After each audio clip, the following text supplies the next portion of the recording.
So you got? I saw you just shared this dude in tomorrow, Coach Blake. Yeah, tomorrow. Him. So you've had, that'll be the third guess, or I'm the third? We've had three now, so you're the fourth. Yeah. Damn. Yeah. I listened to Ben's last night. Yeah, cool. Yeah, and I was getting the feel of how it all went, and it's actually really interesting. You can learn a lot about a person just from a quick chat. Yeah, it's crazy, and it's when you have a camera in front of you, you have more meaningful conversations. I feel like some of the best conversations Ryan and I have had is just on the podcast. People like, we're not just going to talk about our dog for... You don't talk as much. You don't talk as much shit as well. Yeah, like, I can talk a lot of shit. And like, I'm not going to have a dig at someone or like talk shit about someone while I'm on camera as well. Not that I would do that off camera, but you like... never do that. you just edit that part out. Yeah, exactly. Yeah, you have good conversations. You want people to watch it, and you want substance. Yeah, you want to have some like kind of value and for people to know you somewhat. Like, also I've said a few times, like, sort of the goal is for people to feel like they know us. Like not just having to go on the gym floor and like talk to people. Like that's good, but you're limited by the amount of time and energy for doing that. But people know you through just having conversations. If they've listened to even just one conversation, they have a little bit of a feel for your vibe. What you're about. Yeah, you can kind of get someone's personality just off them having a conversation for 30 minutes. You get a pretty good idea of what they're like. Yeah, when I first started training here, back in 2019, I remember just having like conversations with you going, oh, that's pretty cool. He's a pretty cool dude. I think I'm going to keep coming back here. Thanks, dude. Plus I need somebody to spot my bench. I can lift out. I can do a lift out. Yeah, no, that lift out is probably the best one that I've had in a long time. Cool. Hear that? Good lift out goals. It's an alright lifting out. He can make or break. He can. When you're benching 200 kilos, he benches 200 kilos. Almost. Have you hit 300? I've hit it, but not like... Not for a pause? No, I haven't hit it like just a regular comp bench. You know what I mean? Like I've done a variation, fat grip, or with a board press. Yeah. I've only actually handled it twice. Yeah. And it's heavy, real heavy. But surely for a natty, bro. Yeah, that's right. Oh well. You're the only natty I know who's done that. Yeah. Yeah. I don't know any other natties who have come close. Oh, Jimmy O'Toole, do you remember him? Nah. He used to train here ages ago. He went like full squat, but he was like 88 kilos, and he benched, I think, 187. Like fucking really easy. big. But you're the only person who's come close. Like, yeah, right. Well, hopefully I hit it in October, like in comp. Oh, you will, dude. But I used to do. There was a period of time where I was doing the self unrack, so then I didn't have to rely on consistent unracks from people, and especially in competition, you don't get to choose your unracker. Person who's unracking. So then you have to go through the whole. Oh, can I have it like this? And then explain exactly how you want it. And they might still screw that up. So I did the whole self unrack thing for a bit, but then I made some technical changes, like in my grip position and stuff like that, and then I had to throw wrist wraps on because I also didn't use wrist wraps. Do you think because you've gotten to that point now, or it's like you just don't have the energy to do it?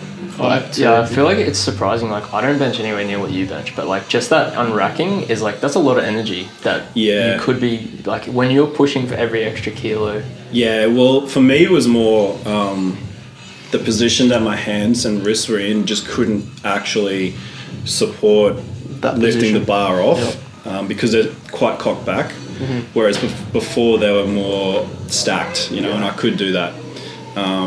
So now I have to have an unrack. Yeah, because I remember there was a long period where I'd always see you benching quite a bit, and I'm like, do you want to spot, bro? Like, do you want to... No, dude, I'm good. And I'm like, it just makes me uncomfortable. Yeah, that's right. Yeah, that's right. And I think you said that for the squats as well, because I never set up safety racks or anything like that. Bro. I know you're strong. I trust you, but we're not all... Some people, it's like a mental thing though. It's like sometimes people think if they put the safeties there, they're almost expecting to fail. Yeah, they're giving themselves the option. Yeah. Otherwise, like I do this or I fuck myself up permanently. But yeah, obviously as gym owners, we strongly suggest everyone uses the same I enforce it. Yeah. It is a bad habit of mine where, like, if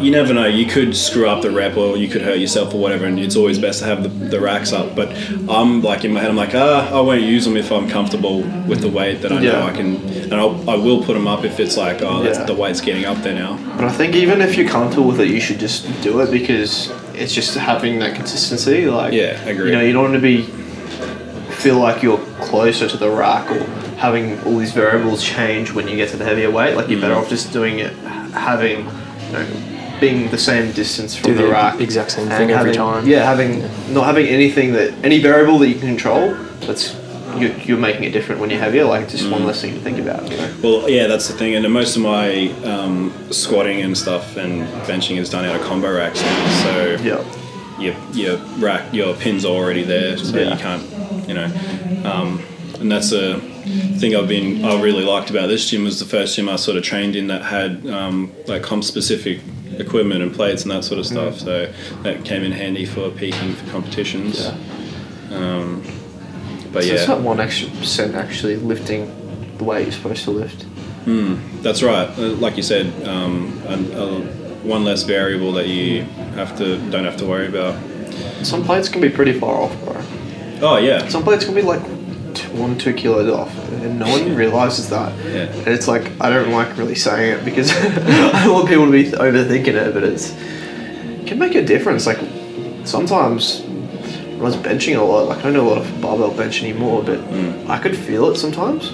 It could be like, this actually feels a bit heavier. And then you take the plate off and weigh it, and it's like, this is 1 kilo heavier on the side. I feel it the most in bumper plates. They always feel lighter. I don't know maybe it's the load distribution or something, but they always feel lighter. So when I do bench 200, I'm going to make sure I do it on calibrated stuff, because if I come in and do it on bumpers, actually that was like 195 because of the error. But anyway, so we'll see. A few more months. I sort of don't want people to know. Well, most plates are those steel plates, like, just the sound of them hitting each other just makes it sound heavy. It's a lot of steel here. It's really heavy. Yeah, that's I prefer it, but they definitely, like, everyone says it too. Everyone says they feel heavier. The steel ones. Yeah, they do, and then calibrated to feel even heavier again on top of that. But so it's a good habit to train with that equipment too, so then you're not shocked come comp day. Oh wow, this feels really heavy, but actually this is the right weight. Do you reckon that's why commercial gyms have rubber plates, like ones that are a little bit lighter, so that when people go to their gym, they think they're getting stronger? And they associate it with the gym. Possibly. But really, they're not any stronger at all, and it's just a plan from the overlords. You sound like you've looked into this already. I have. I think it's just so people can't hurt themselves. I think it's just so people can't hurt themselves. Like, everything they can do to reduce the chance of someone. Also, they're cheaper. Hurting themselves. They are cheaper. You can't get those the hot sport ones we have. Oh yeah, they're like my favourite plates. Like, just the lip on them is perfect. Like, they're nice to pick up. Yeah. Like, we have the other ones. Like, just the feeling of picking them up, like, it just makes a difference. But we can't get them anymore. They stopped making them. Oh really? Yeah. Damn. So luckily, Valhalla was selling some. Yeah. Why are they still making them? They just were switching over to completely calibrated, I think. Oh right. I think most commercial gyms just buy those rubber coated ones anyway. So, like, not a lot of places use the iron ones anymore. So they probably don't sell a whole lot of them. So expensive too, plates. Like, I remember when the lockdown was going on, the first, last year, I was like, I need to buy some stuff so I can keep training. And obviously you got the people jumping on Marketplace selling things and just making the prices ridiculously some expensive. dodgy shit, man. Like, people buying, I saw like a shitty Kmart bench, and then reselling it for like $300 profit because people are desperate. Like, such a bit of shit. Like, profiting off people. That was a crazy time marketplace for gym equipment. Oh, it was, but people will buy it because they're like, gotta keep training. Dude, if you can sell it for that price, go for it, I reckon. I got a good deal on some equipment off a friend. It's not even actually good equipment. Like, it's don't know. I feel like it's not what. There's a point where it's like, just trying to sort of that price, you know. Oh yeah. Yeah, but I mean, like, people are not going to buy it if they don't want it. You know what I mean? Like, it's not like you don't need that to survive. You're buying it because it's something that you want. Like, if you don't want to pay that much for it, don't buy that's it. right. It's a luxury. Exactly. Yeah. Now I'm selling it all. Yeah. I'll be that person who jumps on the marketplace and marks everything.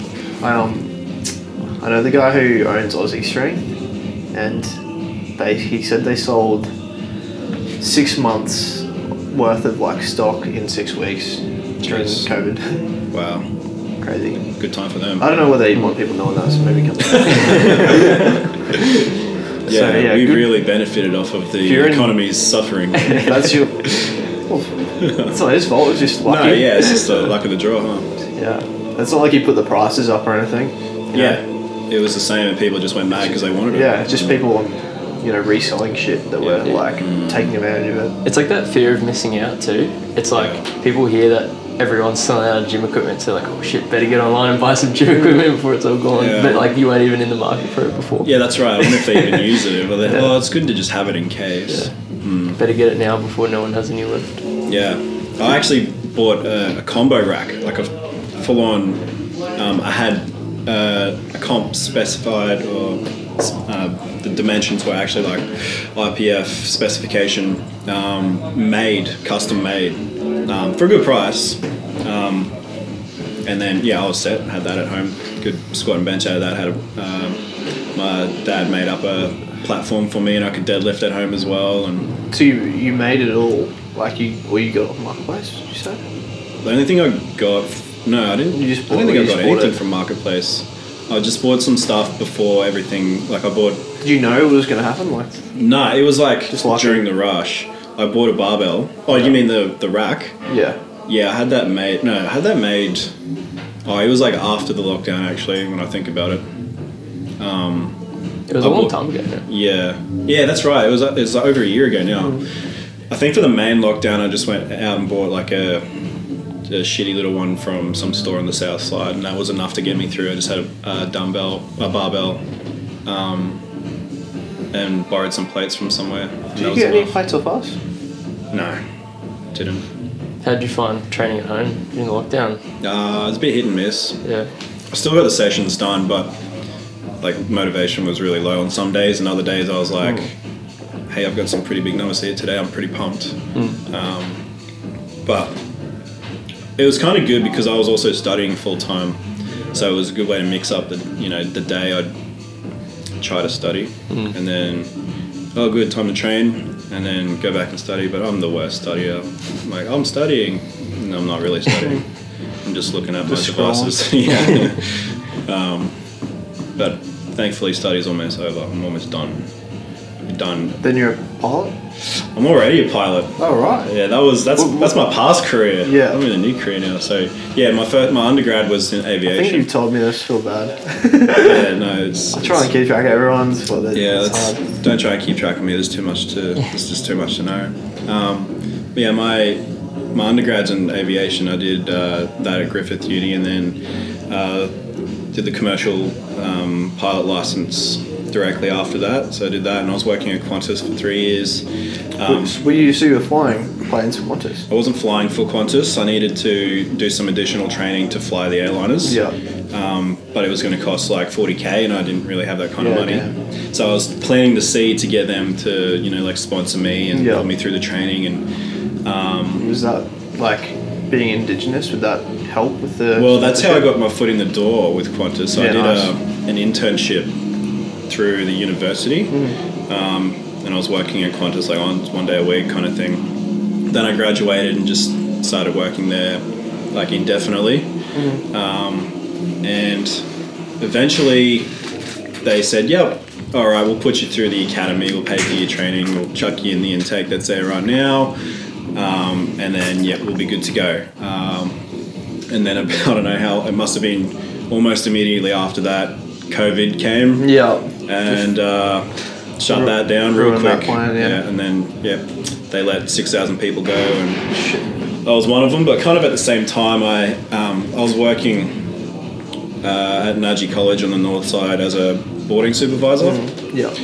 Because it was really close to the airport, and I got to live there, and I just do a few hours in boarding, got accommodation and that sort of stuff. So good for saving money then? Yeah, very good. But I'm not a very good saver. Me either. Yeah, well, I haven't had a full-time income in so long, so it's like, you know, most of the money I get sort of goes on life. But during that time and working in the school, I kind of developed an interest in education, and right around the time where Qantas let me go, I signed up for the Masters of Secondary Teaching. So all my coursework is done for that now, and I've just got 9 weeks of prac left. Oh, sick. Which is coming up next month. It'll start next month. I'll bang that out and then done. Be in the classrooms next year. So you'd already been studying previously, like education? No. So but you're already done? So because I'm doing the Masters is you don't have to have any prior education experience. You just have to have an undergrad that has 2 teaching areas equivalent in the units that you did in your undergrad. Okay. So when I applied, anyone who's got an undergrad can apply, and the university will go through the course units that you did in your undergrad and assess what subjects you might be able to teach at school. You have to have a major and a minor, or a junior area and a senior area to teach. Okay. And they went through my aviation transcript and went, you're eligible to teach junior math and senior science, or senior earth and environmental science. Right. So that's what I'll be. I don't have a choice. So you only needed to study for an additional year? The course was 18 months. Okay. But I ended up having to reshuffle the degree, and it's going to be about 2 years now for me. Yeah, cool. So end of this year? End of this year. Yeah, so I'll be done in October. And then whenever the grad ceremony is, I don't know, but likely being if the plan is to secure a job, hopefully at Nudgee if I'm able, if there's something around, and then be teaching there in January. So What made you want to do that, going from aviation? So it was when I sort of have always, even in my undergrad, I got involved in mentoring, mostly with young Indigenous students, in high school or even younger than that at these basketball clinics that I went to. And I really found that experience to be rewarding, and that was my way I felt of giving back to community and my people and that sort of stuff. And then it was when because I went to boarding school myself, so I knew about boarding masters and boarding supervisors, the possibility of that kind of work, and I wanted to relocate close to the airport, so then I ended up going to Nudgee as a boarding supervisor. And while I was working as a supervisor and boarding at Nudgee, it sort of really sparked that passion for working with kids and students, and I felt like it was really fun. It was a fun job in a fun environment. It wasn't work, you rock up. You are responsible for 70, 80 kids at any time that you're working, but the work is chatting with kids, playing games with them, playing pool, playing PlayStation. So what does a supervisor do? Just make them feel like the kids feel at home, sort of thing? Essentially, are you sort of their daddy away from them? Well, it depends on what kind of supervisor you want to be. I like to think of myself as more of the cool uncle. Other people might go for older brother. But you have different shifts. It could be morning, afternoon, nighttime kind of thing. So depending on what shift you have will determine what kind of responsibilities you have and duties. So typically your shifts will be after school, you'll come on, you'll run them through, the afternoon activities, training, sports stuff. Then you go through, showers, study routine. Then you've got supper, and you get them through the bedtime routine, and then you're kind of making sure that everyone's where they're supposed to be, and being an academic figure of mentoring, helping out with homework assessment, cool, general chit chat, life advice. It's a cool. good job. And you really enjoyed that. You're living on campus? Yeah, living on campus. So that's part of the deal with working as a supervisor. You don't get paid for the work that you do in money. You get paid you get compensated in accommodation and meals and utilities and use of the facilities and all that kind of stuff. Okay. So it's really, really like, I think it's worth it because you don't pay rent, you don't pay water, electricity, you can eat in the dining hall every meal, every day. You can use the gym that's on campus, the swimming pool, the track facilities. So it's a good school. Great school. They were kind of like my arch enemy at my school when I was a boarding student. Where'd you go? I went to Ipswich Grammar. Oh yeah. For years 11 and 12, and we absolutely despise nudgy kids. Yeah. So coming over to nudgy now, that's always a conversation that I have with them about, they give me crap about going to Ipswich, and I give them crap about Ipswich being better than nudgy. It's pretty good dynamic. So yeah, I really enjoy it, and I'm looking forward to being a teacher next year. Yeah. Cool. See how we go. Lock your kids up. Don't send them to nudgy because you'll have me in the classroom. That's cool, man. So is that going to align with your powerlifting goals as well? Yeah, I think it's a pretty accommodating lifestyle as a teacher. Your work hours allow you to do things after school, like after business hours, and you get your weekends and lots of vacation throughout the year as well. So it'll just initially be just managing that full-time workload in addition to training, which I'm not used to, having been a student for like the last 3 years essentially. And my training schedule is all right. It's only 4 days a week, because I'm just, for my current tolerance of intensity and volume and load and all that sort of stuff, if I were to do any more, I'd probably just die in the arse really quickly. So 4 days I like 4 days. It's a good balance. So I'll probably move that to like after school hours, and then maybe a Saturday session as well. And do you do any like powerlifting coaching at the school? I get so many kids asking me, like, obviously I've done some sessions there, and they know they follow my powerlifting Instagram page, and they always ask me, oh, so how do you do this and how do you do that, and how long you been lifting for? You're on steroids, aren't you? SARMs? You're on SARMs? Everyone reckons you're on gear. Yeah. Oh, so mate, it's kind of like to the point now where it's like, you just sort of I just brush it off. Yeah. Is it annoying? Oh, no, not anymore. Like initially I was like really defensive about it. I was like, nah, I work really hard, like it's taken me a long time to get here, but now I'm just like, nah, look, whatever, you can think whatever you want to think. But it's really funny because I haven't even been tested yet. Like, so you could be on gear. I could be, yeah.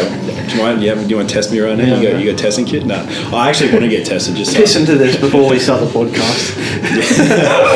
It's kind of annoying because it's like I've worked so hard and done everything right for them to not even have like checked that I've done it properly. Yeah, it is an interesting area. I think it'll depend on. So my next competition's in October. It's Australian National Championships, and I think if I do all right there, I'll probably get tested there.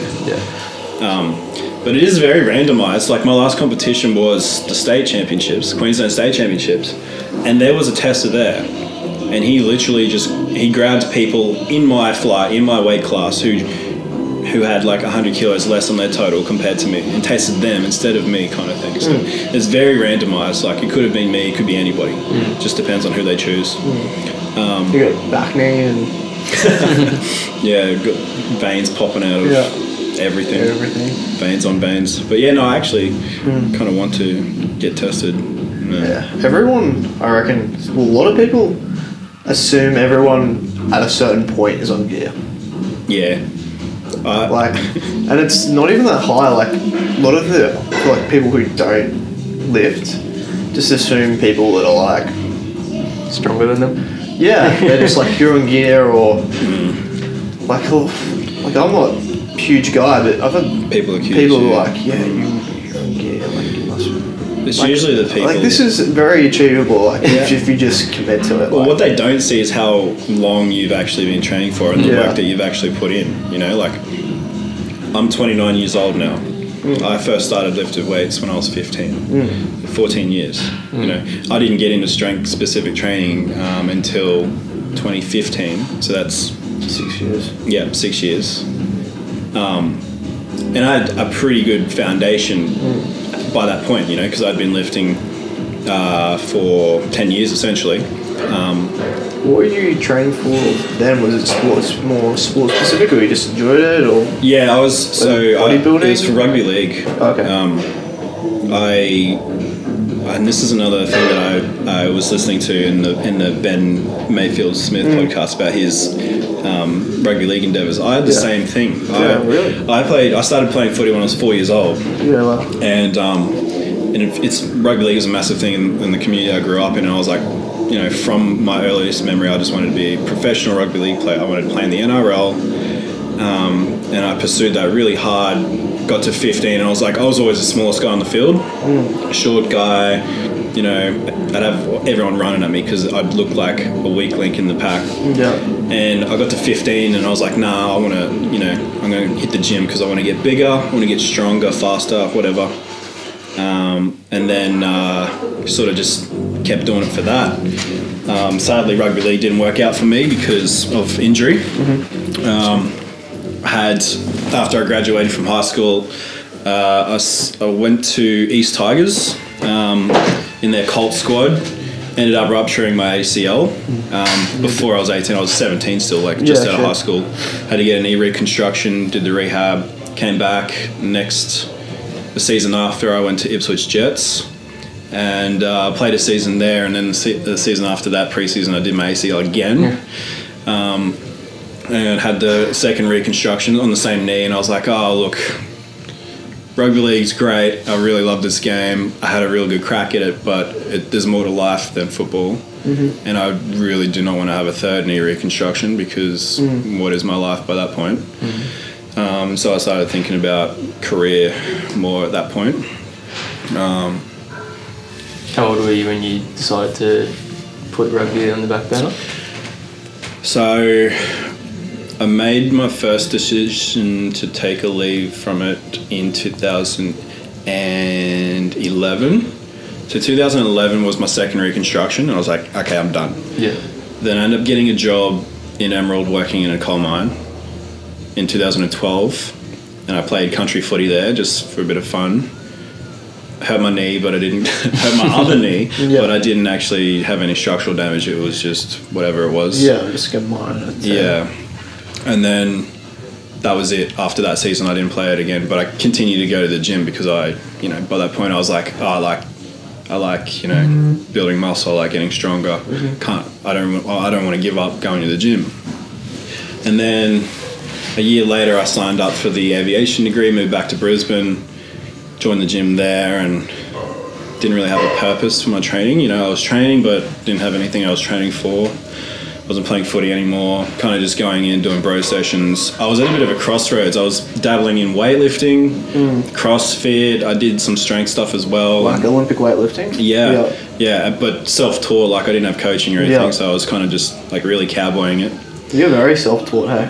Yes, pretty much for everything. And only sort of recently I've employed a coach, like a proper coach for powerlifting, like interactive one-on-one kind of thing.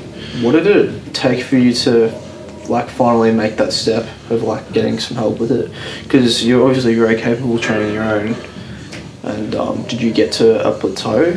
Did you feel like, or? Well, initially when I did get into powerlifting, I had a friend who was a coach, and he's like, "Let me be your coach, so we can, so I can showcase you and use you as like, rugby league athlete transitioning to powerlifting." I was like, "Yeah, cool. I get some discounted coaching out of this. I don't have to worry about programming myself." So we did that for 18 months or so. I sustained another injury, and I took about 18 months off powerlifting. Then I recovered, got back into it, coached myself for a while, saw all right progress, employed an online coach, and because by that point I was like, I don't want to think about my own programming anymore.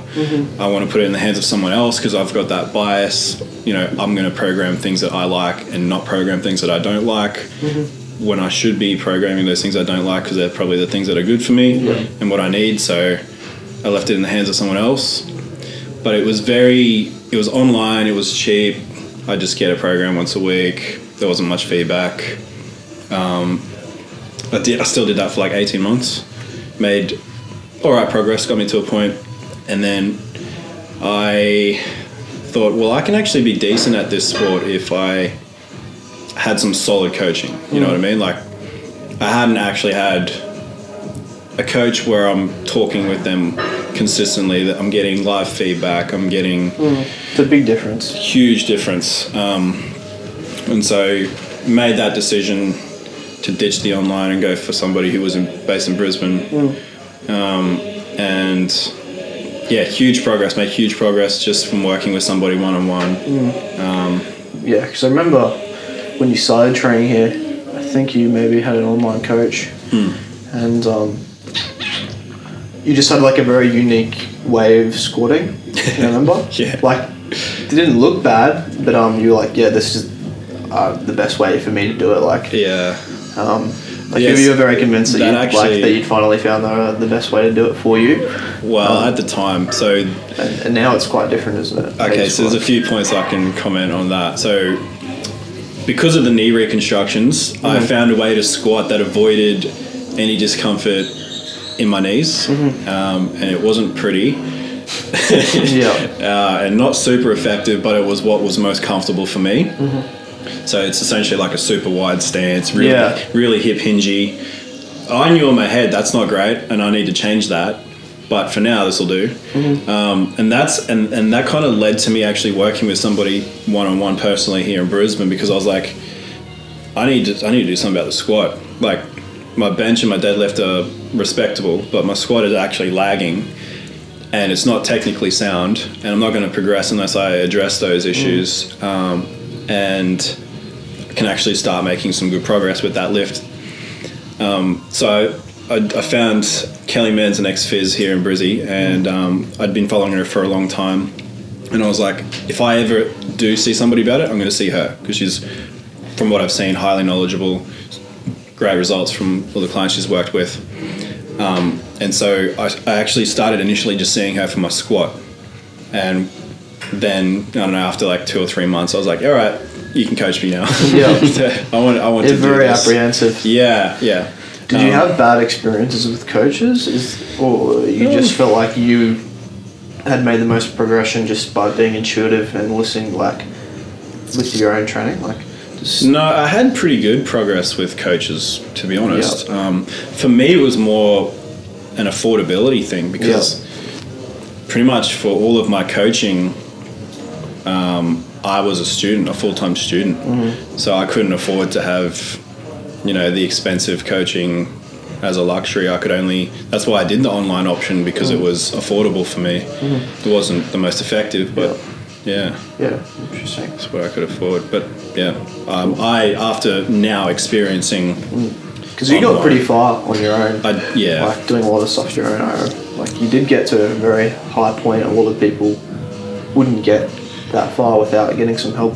Yeah, well, there was a lot of trial and error for me. Yeah. And I did, the thing of, I'll see what other people in the community are doing, like what their training format and schemes are like, and I'll see if that works for me. And so I used myself as a bit of a guinea pig for a while when I first got into, and because I already had a good foundation, when I did start doing strength training, I just had those beginner gains. I made some really good progress just from lifting, reducing the amount of volume, increasing the intensity and that sort of stuff, which is something that my training had never seen before. So I made some really good progress there. And then I think that's when my mate sort of started seeing what lifts I was doing, and he was like, oh, you could be pretty good, started coaching me. But yeah, I think I had, maybe roughly it was a 600 plus total I got to by myself. Then my first coach got me up to 692. Then the online coach got me to 700. But that was post-injury as well. And then my most recent total in March with the face-to-face interactive coach was 742. Wow. So, yeah, pretty substantial jump. And what are your lifts? So my best comp lifts are 255 squat, 187.5 bench, and 300 dead. Yeah. And that is in under 93 kilogram weight class, and I competed in the Australian Powerlifting Union, which is actually relatively young federation in Australia. Yeah, and that's raw as well. That's raw, that's raw. IPF as well. Yep. So APU is affiliated with the IPF, the International Powerlifting Federation. Years ago, it was Powerlifting Australia, which is who I first signed up with when I got into it. And then Powerlifting Australia they parted ways with the IPF, and that's when APU was sort of coming onto the scene, and they started partnering with IPF. And when I first got into powerlifting, the thing that sparked it for me was, IPF World Champs, I want to do that. I want to go to an IPF World Champs because that just looks incredible. There's like crazy numbers getting thrown out there, and it's always at some cool place in the world, and I want to go to that. That's like the pinnacle. That's the pinnacle for like natural raw powerlifting. And so for me, it's not really about I don't have like federation loyalty. I'm not like, I'm going to stick with this one because that's who I was with from day one. It's more about whoever's with the IPF I'm going to go with because I want to go to the IPF World Champs. Like if you're going to compete, you don't want to be a big fish in a little pond, like. Oh, that's what I kind of feel like right now, to be honest. Really? Yeah. So I've always been in the position where I'm chasing. I want to I'm chasing a number one, and I prefer that because it gives me a target. So you want to be a big fish in a little pond? No. I want to be a small fish in a big pond. Yeah, and that's like what IPF is. Yes, like but at APU, because it's so new, they don't have the pool of lifters. Yeah. Okay. That is super competitive. But isn't like the ranking is still like in IPF though? Yeah. So, but you're not really seeing. Can't you sort of just focus on that with them? Yeah, that's right. You don't actually have that comparison until you get to that international scene. You know what I mean? Like you can compare your numbers with people overseas, like in other federations with the IPF. But that means nothing unless you're going to an IPF World Champs, you know what I mean? At what point do you need to be able to go to an IPF World Champ? The federations have qualifying gradings. Yep. So I believe they've actually just boosted up the requirements for the gradings. So they've got it on the website listed as like, I think the gradings are from like D, C, B, A, maybe I'm just guessing here. Then there could be... They've got like Elite 2, Elite 3, Elite 1 or something like that. And I'm pretty sure for my weight class, international, to be eligible to go to a World Champs, you need to hit the standard of International 2, I think it is, or Elite 2, and that's about a 725 total under 93. All right, so you've already... So I've hit that, yeah, that's right. But then you also have to be selected for the Australian team. Yep. So there could be X number of people who are eligible, and you have to probably... I'm pretty sure they just take the winner of each weight class at the Australian Champs, and maybe a shadow. I'm not sure. I'm speculating. Would you be the winner at the moment? Yeah, I would be, but I don't know who's turning up at Oz Champs. So I won Queensland State Champs for under 93s. And I've looked at the results across the country from the other state champs, and I believe I'm ranked number 1. But you just never know who's going to... Like, I could bomb out at champs. I could not lift as well. Somebody could have an absolute ripper of a meet, and you just never know. It's just who turns up on the day. I actually unofficially got some records from the state champs as well, but because they didn't have suitable referees to adjudicate that, they didn't count. So really? Yeah. What would the record have been for? So I would have got the state bench press, deadlift and total record, and I would have got the national bench press and total record. Yeah, wow. Yeah. So maybe it was champs. It's crazy how you go to a Queensland meet and that still doesn't count. You know? I know, yeah. I don't know. It's a weird thing with the refereeing, because there's different tiers of refs. Like you've got refs who can ref like local, state, national meets, and then you've got like referees who can adjudicate records and stuff like that. So I don't really know. I'm not in. Why does it have to be so fucking complicated? It's very complicated. I don't ask questions. I just lift. Just rock up and lift. Yeah. If you get a record or something like that along the way, that's nice. It's a benefit. But we'll see. My number one competitor right now is also from Queensland. Mm-hmm. And he is actually also part of the team that I lift in, so we're kind of like barking at each other, on each other's heels. Like it's good though, because we push each other.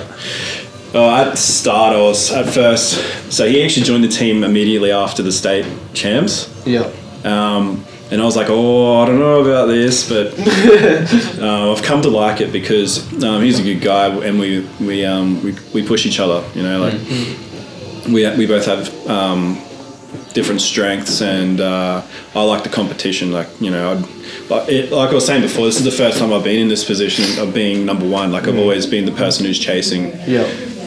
So I'm still getting used to this feeling and what it's like to be here, and don't want to get complacent. Yeah. So we'll see. We'll see how we go. My training is going pretty well. Like my bench press is much better than where I was at when I was at States. Yeah. Crazy. Deadlift is a bit at the moment because I've had some niggly little injuries that I've been pushing through. Squat is just the bane of my existence always. Yeah. Always.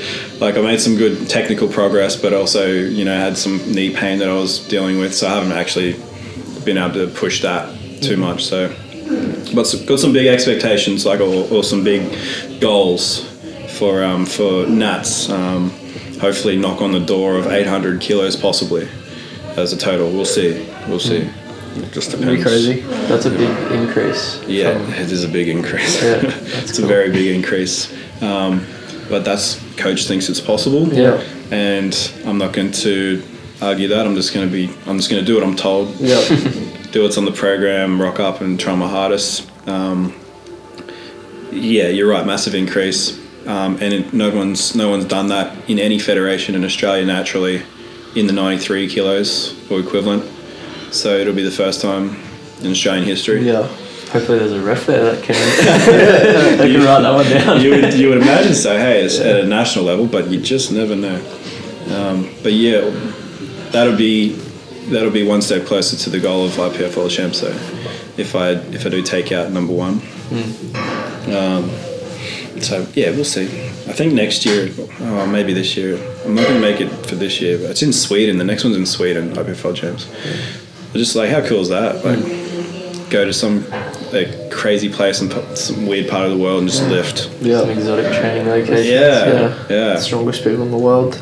Yeah, that's right. And, like, I'm going to get absolutely clapped if I do go, but I don't even care because it should just be the great experience, you know, like.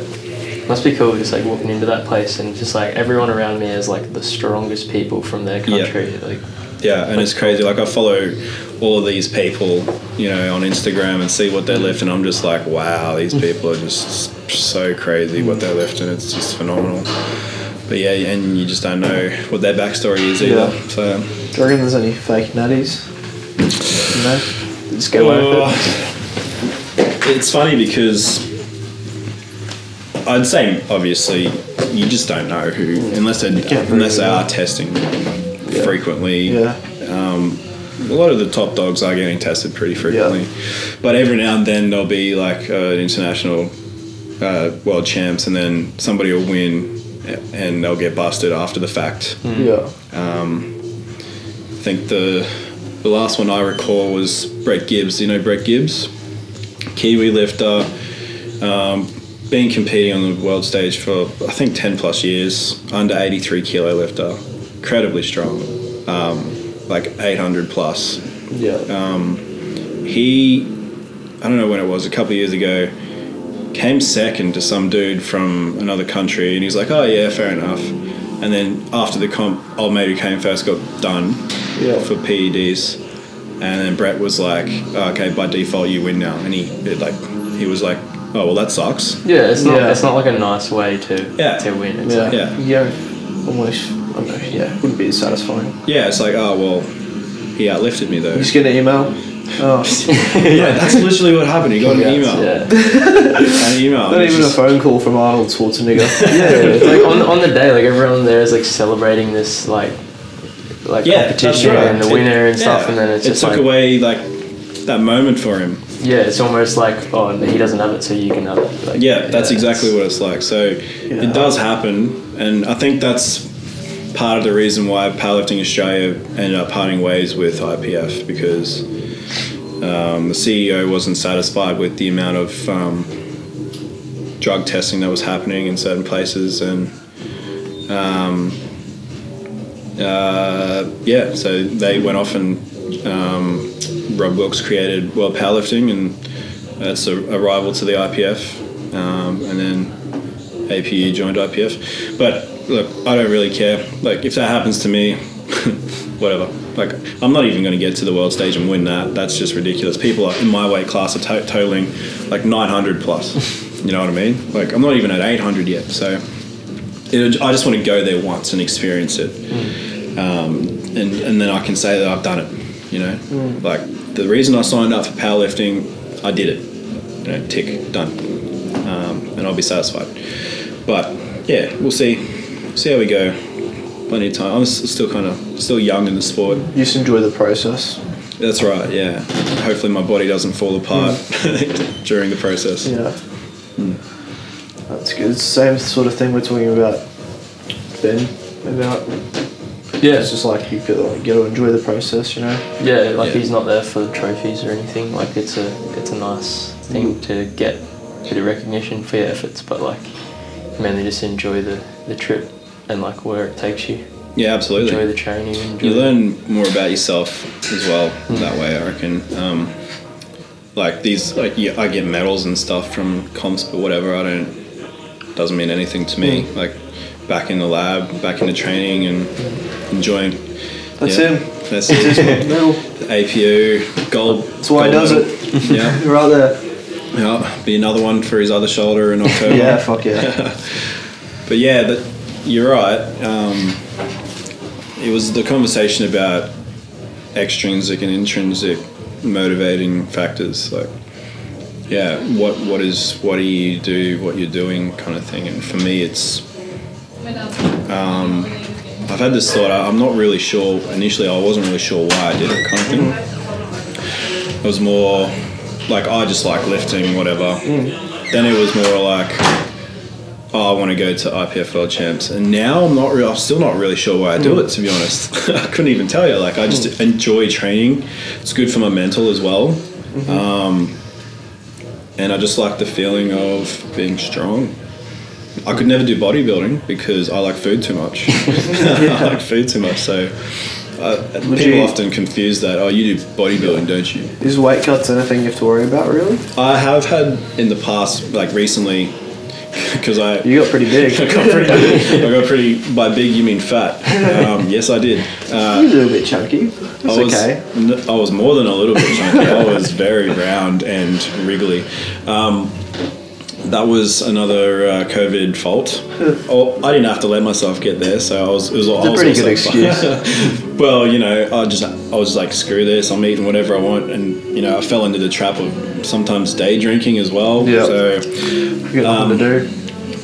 Like I was saying, I'm a 93 kilo lifter. I got up to 106 kilos, which is above the weight class above me. So that was, not a fun time. So then I had the journey of starting the cut back down, because I was still lifting when I blew out to that weight. So I put on an incredible amount of strength during that time because I was getting heavier too.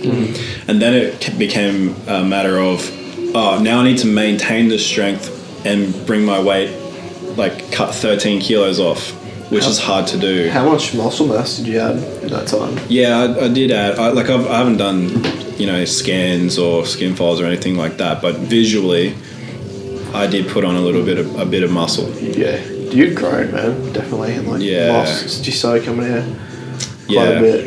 Like, you're already quite a big man. It's just food, man. That's like I was saying. I just like food. That's right. Yeah, it goes hand in hand. Like, train really hard. I'm not. That's like, you know, I don't go in here and go, oh, am I getting bigger? You know, kind of just if I train and I eat, it just happens naturally, kind of thing. But yeah, the focus was if the numbers are going up. That's right. That's all I sort of cared about. I was like, am I getting stronger? Are things feeling like am I feeling fuel enough for these sessions? Am I recovering well enough to get the work done, kind of thing? That's what it was more for me. Then it was like, oh wow, I've got to cut 13 kilos. I'm going to lose a lot of strength now. So the focus became trying to maintain, and I began working with a nutritionist because I didn't know anything about nutrition, and I could have cut that amount of weight, but I would have done it the wrong way, and I would have not optimized muscle mass, and the recomp wouldn't have been great. I probably would have lost a lot more strength. So I ended up employing the services of a nutritionist, and it was a very slow and gradual cut. We got down to about 95 kilos before my last comp. Yeah. And we did a water cut for the leading into the comp. So, and I hate that. I hate water cuts. I never want to do one ever again. You drink so much water in the week leading up to the comp. You're going to the bathroom like every 5 minutes, and then on the competition day you kind of in a dehydrated state, so you got to recomp yourself before you start lifting, rehydrate, get all this food into you, and you kind of just feel, depending on the person, like I felt like trash. That's what I always thought. I've never done it personally, but I would have just thought if you had just cut over a longer period of time, you know, a bit more steadily, rather than doing that, you'd probably almost perform better. Definitely. If you can do, it's all about your nutrition, really. Like if you can do it, I wanted to get to a point where I didn't have to do a water cut, but I was just a little bit like we just didn't get to the right point to not allow that. We had to do a water cut, which is unfortunate. I still did okay, obviously at States, but I had issues with cramping, which threw me off on, you know, my bench press and that sort of stuff. And they said that some people brought this pickle juice. I don't know if you've heard about pickle juice. This is an actual drink. It's pickle juice. It's literally pickle juice. Right. And it's supposed to help with cramping. Yeah. It was just full of electrolytes, pretty much. Or? I don't know what it is. Might be the sodium or something. But I didn't ask questions. I was just like, it helps with cramping. Sweet, bang. It was disgusting. Yeah. Horrible. I think I had like 6 bottles of it.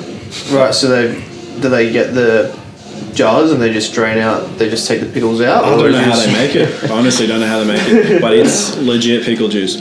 And I was gagging while drinking this stuff, you know, it's horrible. And I still ended up cramping, so I don't know if it worked or not. I just know that I don't want to do that again, and I don't want to do a water cut. But I'm in a pretty good spot right now. I'm like, my average body weight's like 92 and a half. Oh, right. So you got some room for growth then too. Yeah, and you know, I feel stronger than what I was, which is really good. So yeah, that's good.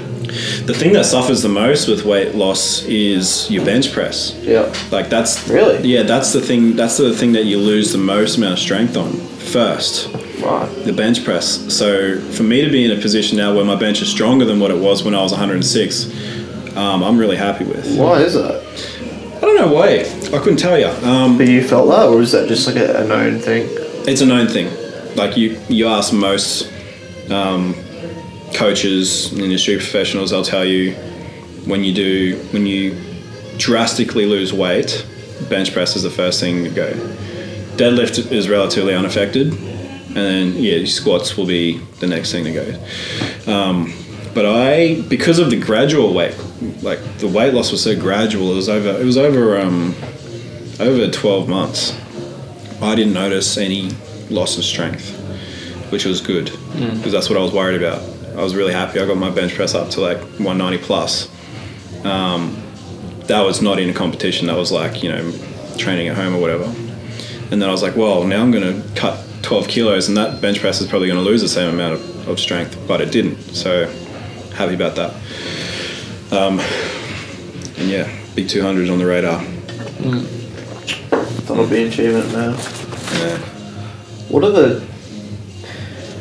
What's the biggest bench for someone in your weight division in the world? In the world? Yeah. 240 something. It's nutty. Yeah.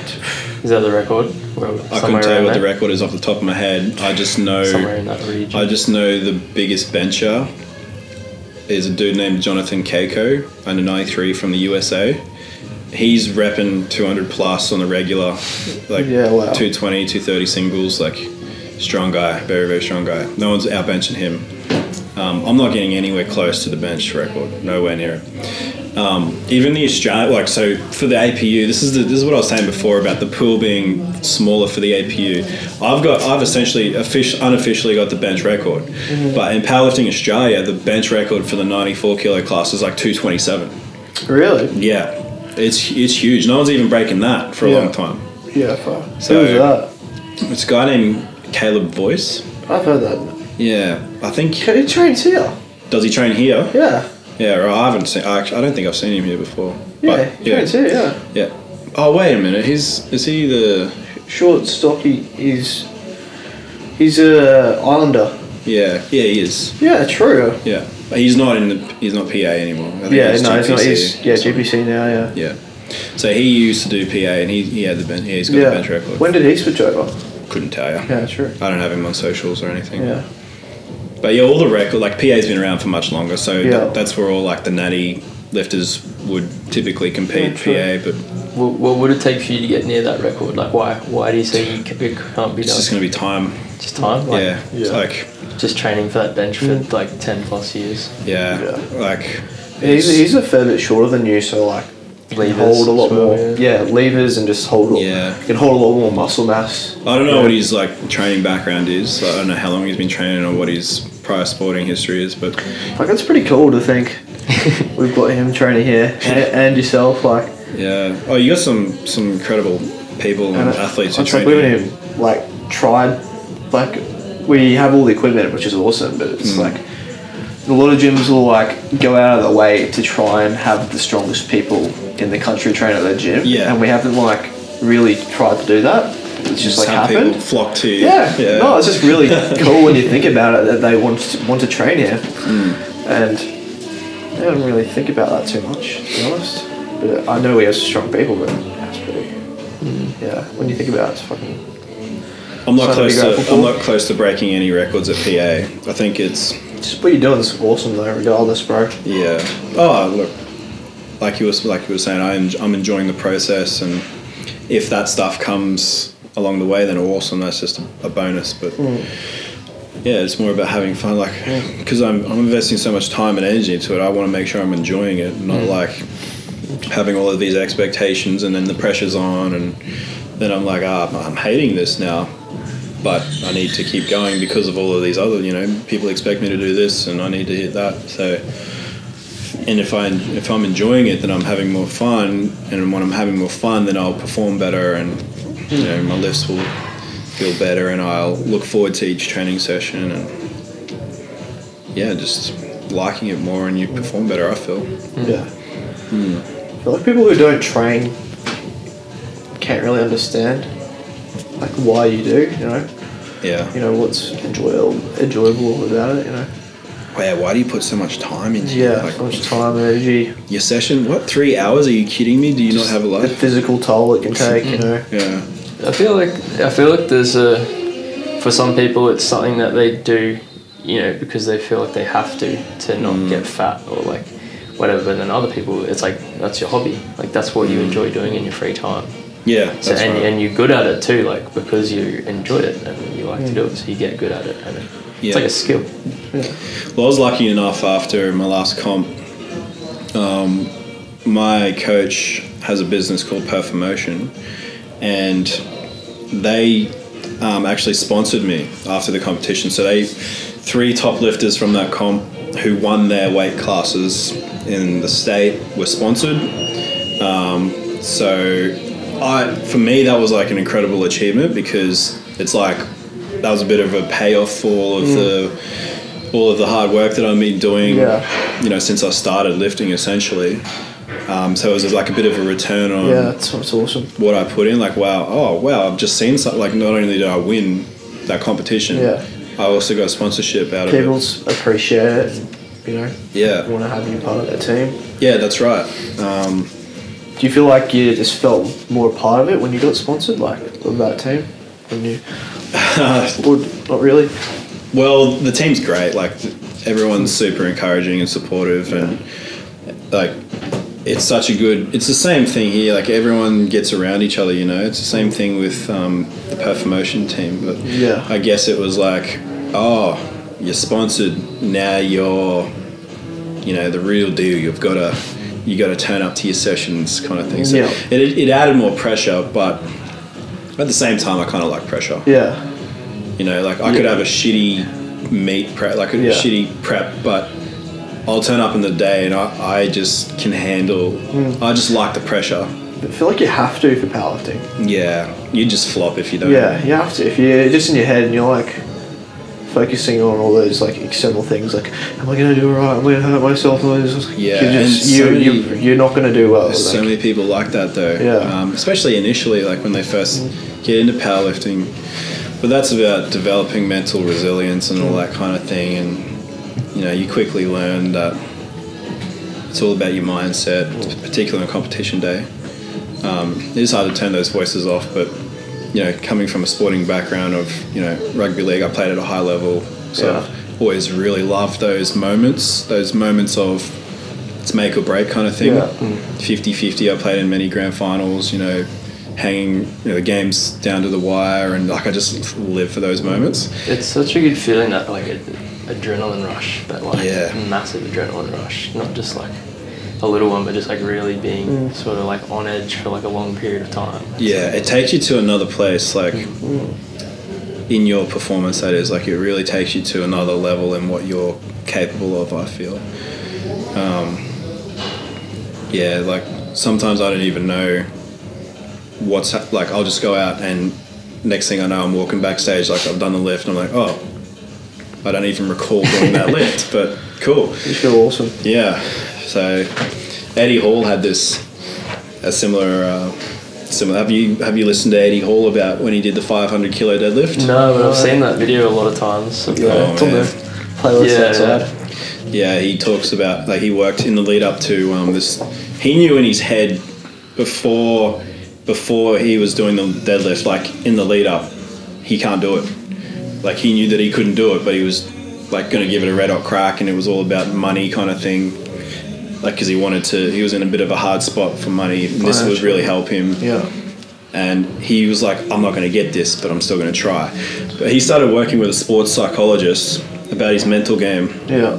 And what he could think about and where it could take his mind to help him. Is there a documentary on that? Yeah, there is a documentary, but I wouldn't suggest this for people. But he was like, he went to dark places. Yeah, like really, like he envisioned horrible things happening if he didn't get it. No, as in to put himself in the mindset to get the lift, to induce that adrenaline that he wanted in his system. He would think about things, essentially bad things happening to his family and his daughters or his daughter, and that would just tip him, like send him to another place, and then he would go and do the lift. Yeah, right. So he channeled negative emotion. Yeah, yes. Like, kind of like, you know, the story about, you know, a mother has her child trapped under a car and she just goes to another place, like her body just kicks in overdrive, she lifts the car up. Yeah. He was trying to invoke that by thinking just the most... Yeah, I just don't have... There's like absolutely no option, like, to not lift it. That's right. Like putting himself into like fight or flight. Yeah, like that's exactly what it is, yeah. Full fight. Do you know Sean Noriega and Russell Alhey? No. American powerlifters. They did this video called Things That Powerlifters Say. And it's a bit of like a mock skit thing. Yeah. And it's really funny. So I was going to do like stuff like that as well. Bit of fun. Yeah. Yeah, that's good. I've got a YouTube channel. I do car modifications mostly. Oh yeah? Full drive stuff. Cool. What's the channel called? Rival Creative. Rival Creative. I have to check that out. That's really cool. Quality. Yeah? Is it, how much work do you think it is? A bit of work? Oh, it's a lot of work. Yeah. It's a lot of work. Yeah. It depends how hard you want to go at it. Yeah, that's true. You can upload. It doesn't have to be anywhere near the amount of work that I have done. Yeah. I could have done it with a lot less. Perfectionist. Yeah, and I think if you're going to do it though, you got to do it Properly. Well, I enjoy it, so like yeah. I was telling him that I'm thinking about probably going to start a YouTube channel. Yeah, awesome. Stuff like you got some funny shit, bro. Yeah, sometimes I come up with some crap, but I honestly don't care what people think or who sees it. It's the same thing of just enjoying it. Yeah, that's right. But yeah, it makes things more enjoyable for me. And bringing some of that into the training environment too, it's just, make it much more fun. Yeah, so you just like want to document? Yeah, I was saying like probably, obviously I've got my Instagram page where I document my lifts and whatever, but this would be like in a more intricate level. More in depth, Yeah, like maybe I'd have like vlog styles where I have conversations about how things are going and, you know, what my goals are, what my aims are, and maybe that journey to potentially IPF World Champs, stuff like that.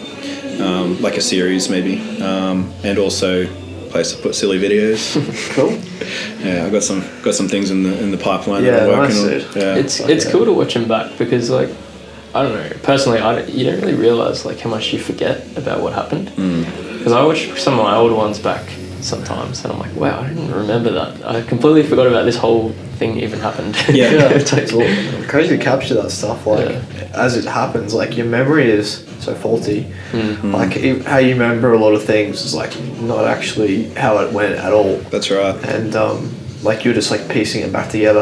Like, it's just not. And the more times you remember it, it's like a little bit changes each time and gets a bit more different. Yeah, exactly. So I think it would be cool. Like, pretty cool to if I did go to an IPF World Champs and I had documented it from like 2 years prior, going back and watching like the first few videos and what I was doing and what I was thinking and kind of thing, that would be a good contrast. A lot of people, see the whole journey. They'll wait till they're in that position to be okay, now I give myself permission to talk about this, when actually it would have been really cool and inspiring if you know, I don't know what the fuck I'm doing, but I'm going to put it out there and I'm going to document it. And you're going to be able to see right from the start. And I feel like that's what we're doing now. Like, we're talking about the business and what we're doing. Like, we're by no means, you know, successful. We're going to work happy every day, and we've got a mission, and we believe in what, like, we're creating. We're doing things a bit differently. But like, you could be like, oh, you know, you're not successful enough to talk about it. It's like, I really like the idea of being able to look back on it and be like, really glad that we started doing this now instead of waiting till we were ready to do it. You know? That's right. And you're practicing those soft skills now. Yeah, so it's really good practice. When you do make it big or whatever, you've nailed all of those aspects. And the thought of talking in front of a camera just made me like so anxious. For the first time, just like we're doing some leg extensions and then we're gonna do some hack squats. You talk so strangely, but if you were just telling someone that, it's like I do this. I fucking explain this 10 times a fucking day, and I just can't do it in front of a camera. And like how I can talk now is just almost just like how I would normally talk. Like there's no real difference. I'm like, who gives a fuck? Like, just, you don't have to filter everything you say. If it's really bad, Ryan, we'll just cut it out. I'm no stranger to... But also not giving a fuck, just practicing that. That's right. I haven't really spoken in front of a camera before, but I'm no stranger to being in front of a camera, like...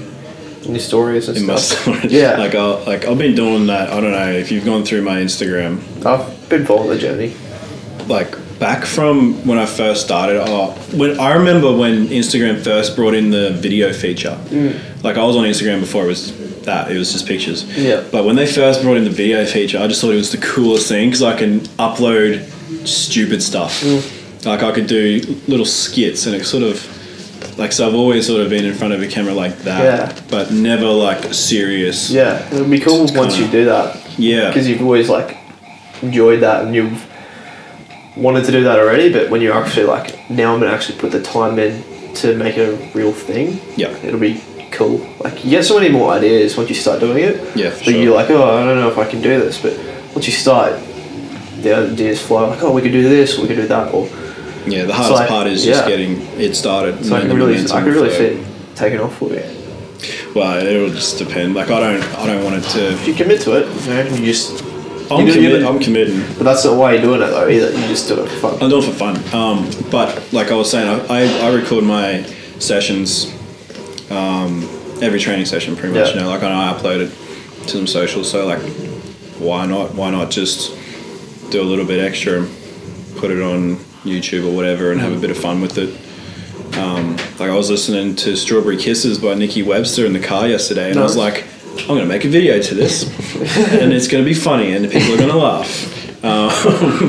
So just having fun. Hey, like, don't really know what else to say about that. I think it's a lot more relatable when it's like you're just figuring it out as well. Like, you're obviously not new to powerlifting, but I mean, like, if you wait sort of till you get onto like a higher level and you've been training for like 20 years and you're like documenting all this like elite level stuff that you're doing, it's not very relatable for a lot of people. It's only relatable for like other elite level powerlifters. But if you're like, oh, this is what I'm doing to start my journey towards like becoming a professional powerlifter, then it's like there's a lot of people at that same level that are just starting out that are like can relate to that. Very true. My I first started my lifting page. It was after, and it must have been after so I had an absence from powerlifting because of an injury. I actually broke my back, funny story. Yeah, broke your back. So I was being a cowboy again. I'm pretty cowboyish overall. Yeah, just on the drink? No, I wasn't. I was completely sober, which is worse. Made some questionable decisions. So I did it was after my first, so I've only done 5 competitions, right? My first competition was end of 2016. It was a GPC push-pull. I benched 170 and pulled 292. Came second. Awesome. Then I did a 3-lift Powerlifting Australia competition it was a local at Brisbane North Barbell in mid-year 2017. Got a 692 total. Awesome, really happy about that. I failed my 3rd deadlift. It was a 300 kilogram pull on my 3rd attempt. It was the longest pull of my life. I got it. It felt like forever. Like it was like a 15-second pull. It felt like, and because it took so long, by the time I actually locked it out, and then the ref gave me the down command, but simultaneously the barbell just ripped out of my hand. Took half my palm with it, and I was like, oh damn. Maybe like after the competition, I was like, oh, maybe I should try hook grip. Oh, maybe I should try sumo. Maybe I'm a sumo puller. So I started experimenting with both of these together. On the last attempt? No, not in competition, just in the gym after the competition.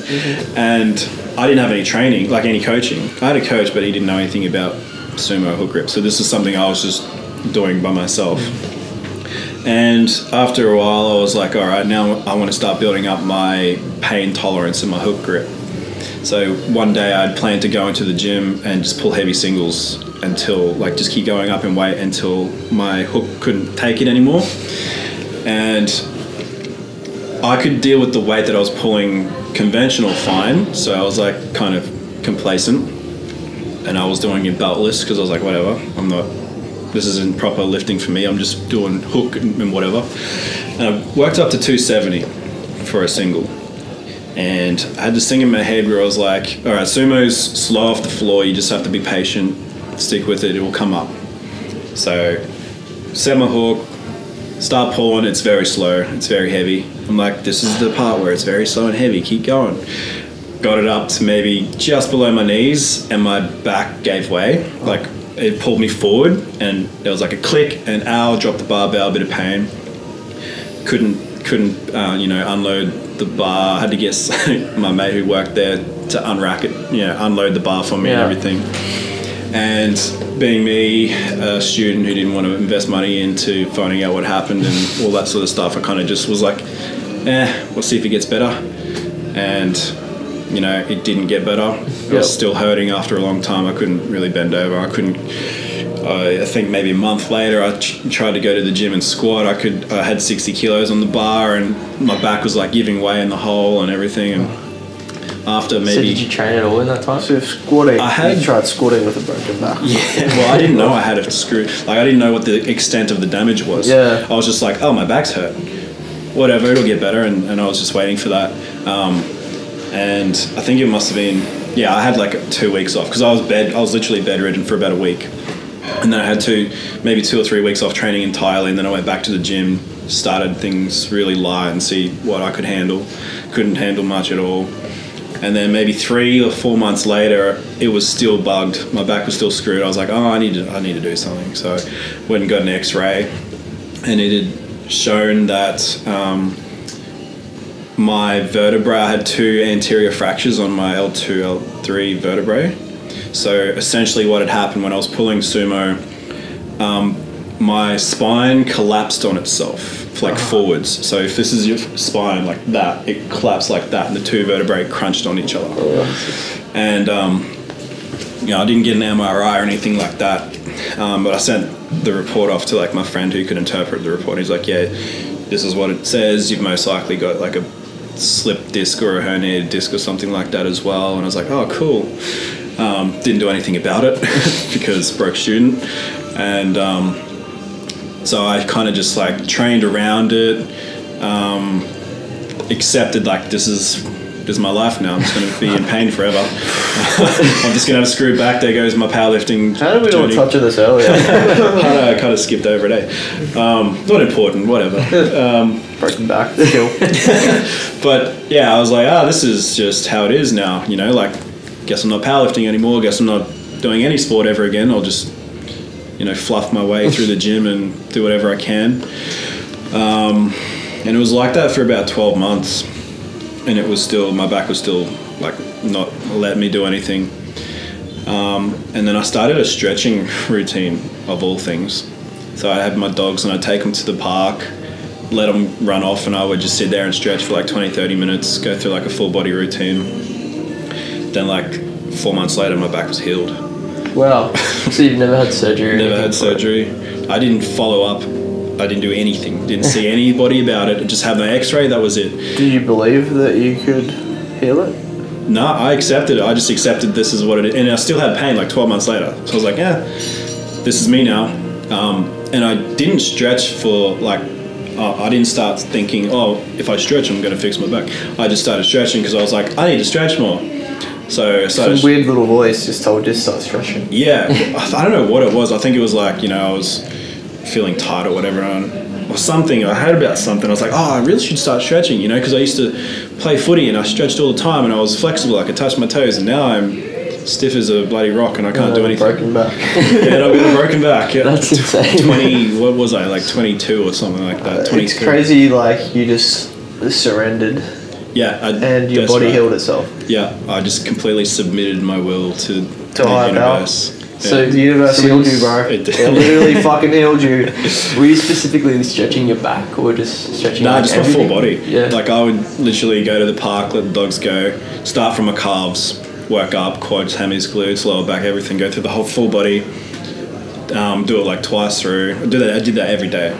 And then like 3 or 4 months later, I just realized I couldn't feel my back pain anymore. I was like bending over sideways and shit, trying to induce the pain to see if it's still there. It's pretty amazing, bro.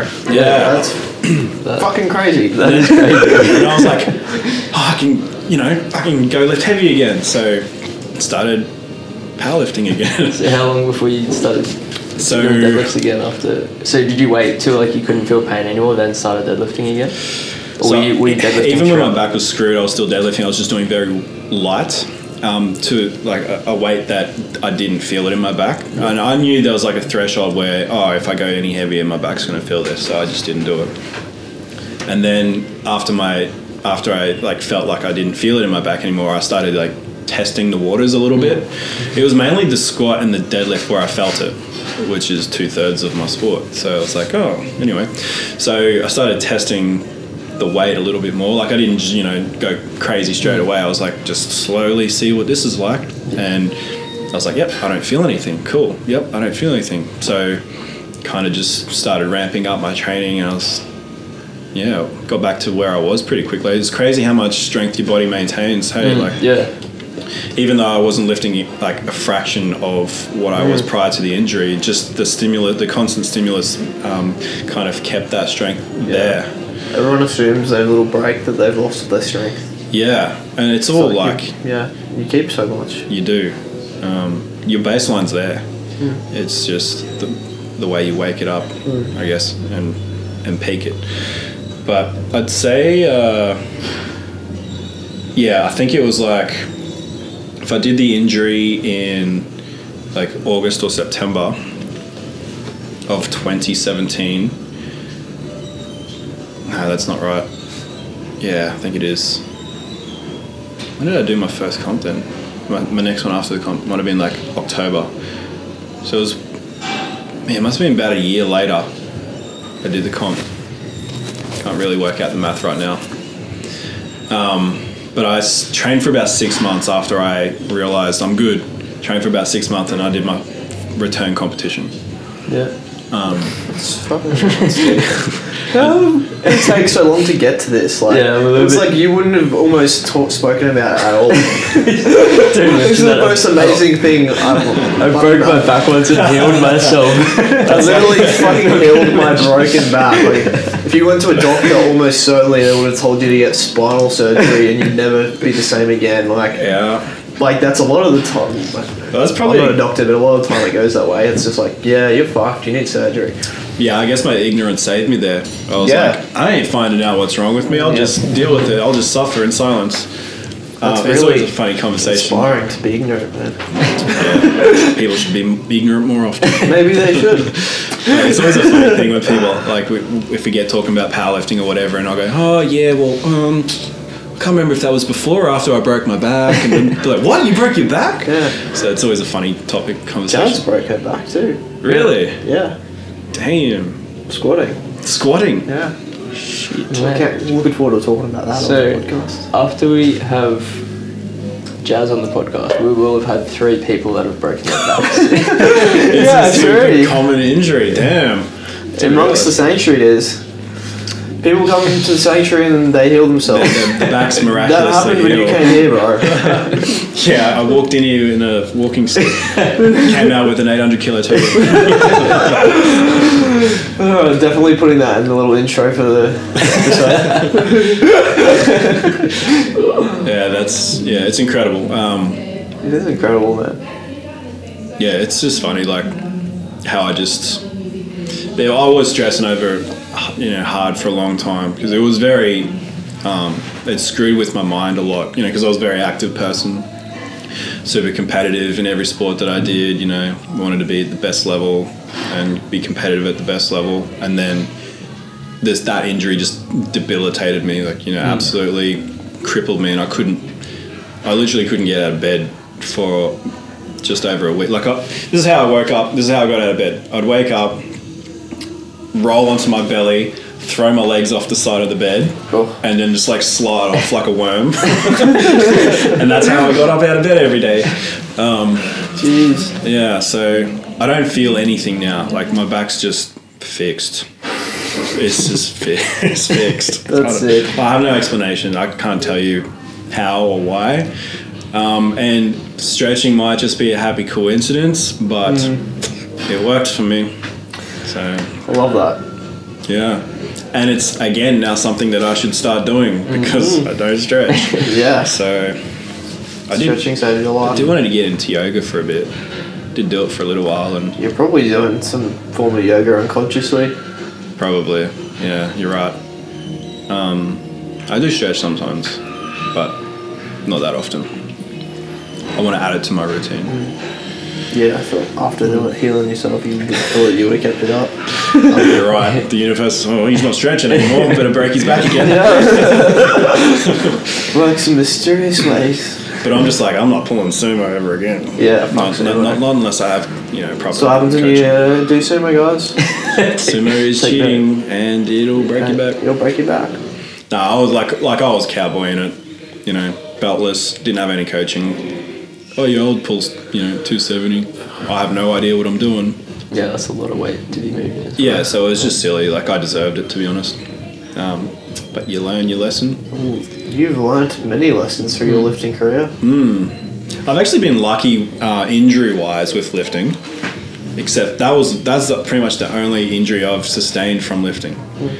All my other injuries has been from sports, like rugby league. Yeah, people assume it's dangerous, but if you do it properly, it's not. It's not. Your body should be able to do this, and it's actually dangerous for you not to, I believe. That's right. Like, you're not supposed to be not lifting weight. Like, yeah. You know, that's not, we don't evolve just walking around where you had to do things. Like, we had to pick things up and put them down again.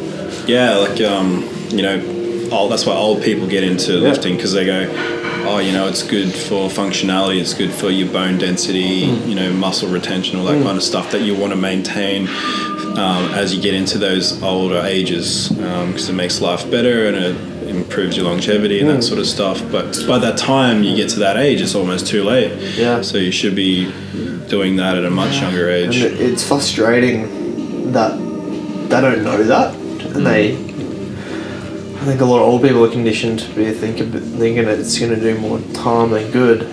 But it's like, if you've been around it, you know that you get to, you know, 60, and I think like, it's so stupid for you not to be. Yep. If you knew that, like, you would be dumb not to, because you can be getting stronger and slowing down that process like so much. Like, one of Tom's clients, she's Marion, she's like 76 or 8 or something, and she's got like the record in Australia, and she only got into lifting when she was like 17 or something. Really? Yeah, and she's got the Australian record for her age. Jeez, that's good. I don't know what it is, it's like 90 kilos or something. But impressive. Yeah. I don't know if I'll be lifting that kind of weight. Yeah. I barely lift that now. I get the people going, oh, when you get older, you're going to be broken, you know, like your hips and knees are going to be screwed because of all that heavy lifting. You do it properly, really, it's the other way around. Like, you'll be probably moving well when you're older. That's right.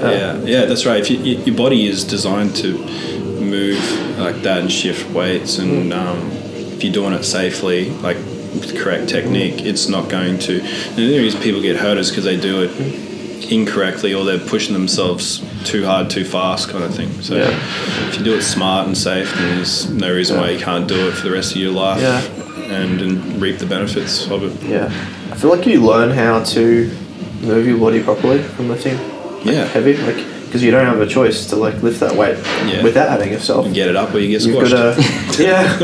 Really. You do have to learn how your body is supposed to load, and that is just so valuable.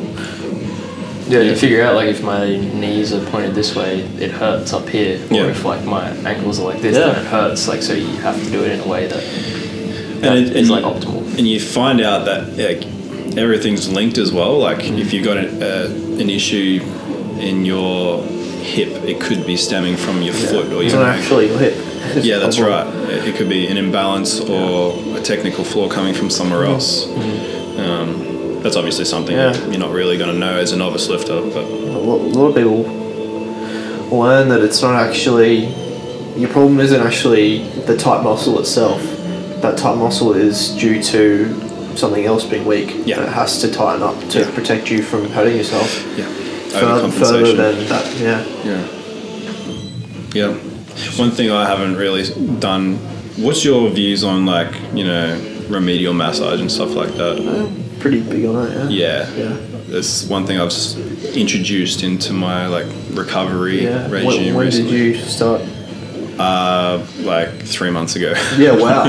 Crazy. It's very, very fresh for me. Was it just the money that made you, like, just focus on just trigger pointing or doing your recovery, like learning to do recovery yourself? I guess money was like the main factor for everything for my entire lifting. But as I got better in lifting and I progressed and became more competitive and like became at that level now where the 1%ers matter, I started to realize that, you know, you've got to invest time and money into these things that allow you to perform at your best and go to, you know, continue making progress. It could be the difference between having a good block or absolutely, you know, sustaining an injury and not being able to move correctly and stuff like that. So, and that can hold you back a lot more than 1%. Like, because you're not injured. And you didn't have to take that time off. That could be like weeks of your training a year that you're saving yourself from. And I didn't know what I was missing, like, you know, you got away with it though for a long time, But now it's obviously helping you a lot. Yeah, that's that ignorance is bliss. I didn't know what I didn't know. You know, like I didn't know what benefits I wasn't getting because I had never done it before, sort of thing. And then when I started, I was like, oh wow, like I feel free in some parts of my body. You jack yourself up so much just from lifting weights. Like you condense you condense yourself so much, and then if you just like I've had a remedial release session, got in, like did a few parts of my body, my back, my chest, and that sort of stuff, and I was just like, whoa, I feel like my arms can swing 360 in my sockets and stuff like that, you know. Yeah, that's crazy. You just feel so like rejuvenated. You don't realise like how stiff you are. Yeah, that's right, yeah. And because that's all I knew, I just thought that was normal. Well, I didn't know what it was like to feel good. So yeah, it's sounds like you just trust yourself so much on so many things, but also which is like helped you in so many ways, but also if you just like got a little bit more help on a few different things, then you could be further ahead. Like it's helped you get to such a crazy level, but also it has held you back in ways as well. Absolutely. Do you know what I mean? Does that make sense? Yeah, absolutely. It's 100%. Would you agree with that? Yeah, definitely. I would agree more that it's held me back. Essentially I kept myself in the pocket. You know what I mean? Like, but you got to a certain point because of it. Like a lot of your success is because you've just backed yourself. It's like I mastered the things at the time before exploring other options. Yeah, I could be doing this a lot better. Yeah, But each time that I did like explore new options, it was only a benefit to me. So I often think about like, you know, when I first started powerlifting, how quickly could I have progressed, or where would I be now if I were doing the things that I'm doing now back then? You know what I mean? Like, what if I had have done, you know, the personal one-on-one coaching? What if I had the remedial stuff then? What if I, you know, had a nutritionist? What, you know, my nutrition It's impossible to say though. Like, you can say like, what if I had a coach and nutritionist from day one, but then like, would that have just gotten annoying and maybe you would have quit powerlifting? Because it's like, you know, that's right. Like everything adds up to it all happened the way it was supposed to. Like when you look back on it, like if you know, you know. Yeah, that's right. That is right. Yeah, you can't say who knows. That's right. I could be out of the all game. day. Yeah, but it sounds like it's all panned out the way it was supposed to for you, from breaking your back. Yeah, so far. But yeah, I've been pretty lucky. Like I've always had a good job. I've always had really close friends and family and loved ones to help me, like support me through whatever it is I'm working on at the time. And I've always been able to train.